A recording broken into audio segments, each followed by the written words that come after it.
For many people, owning a home is a dream that just seems unattainable. Here in Knoxville, the median home price is around $400,000, which requires an income of at least $100,000. Anchor Tracy Cornett spoke with a man in Nashville who says instead of waiting on the housing market to change, he changed first. We bought an RV.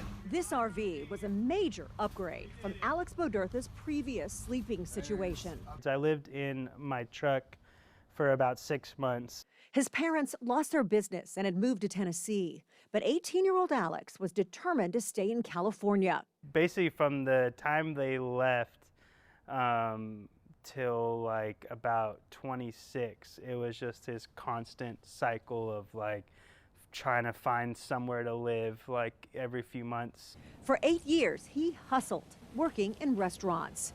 He was drowning in debt. It like almost seemed fun in the beginning, but it very quickly turned into like, I don't even know how to get out of this if I wanted to. When his dad was diagnosed with lung cancer, Alex got serious. I found a podcast that I listened to a lot. We're going to be diving into how to fix your finances. It's just called the Personal Finance Podcast on Spotify. And he took that financial advice to heart. So much of it, for me, honestly, was just starting to pay attention to where your money's going.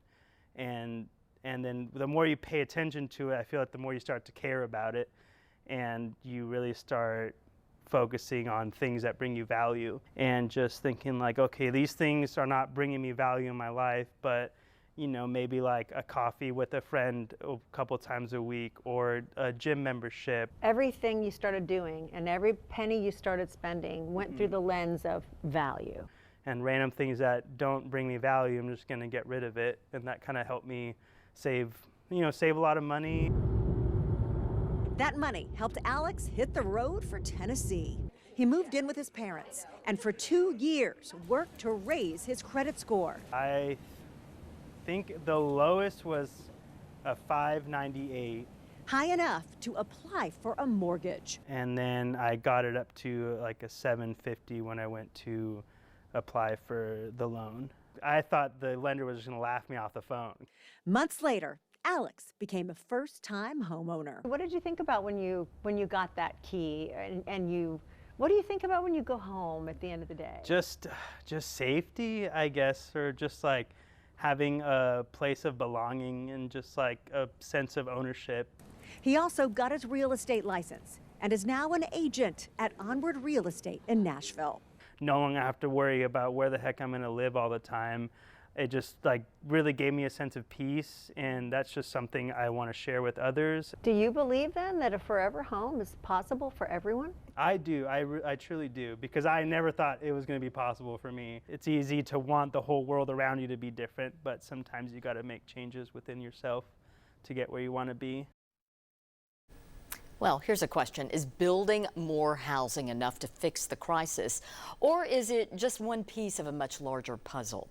That is the debate. Right now, a report earlier this year from Georgetown Law took a closer look at that, and housing leaders in Knoxville say the answer really is not that simple. The study shows that building more housing alone won't fix affordability. But here in Knoxville, there are some signs of progress. A wave of new apartment construction is starting to level things out. And in some cases, rents are even coming down. Still, housing leaders say that's not the full picture. Right now, more than half of renters in East Tennessee are considered cost burdened. That means a big chunk of their paycheck is going straight to housing. Leaders say there's finally momentum, though, but it's been a long time coming.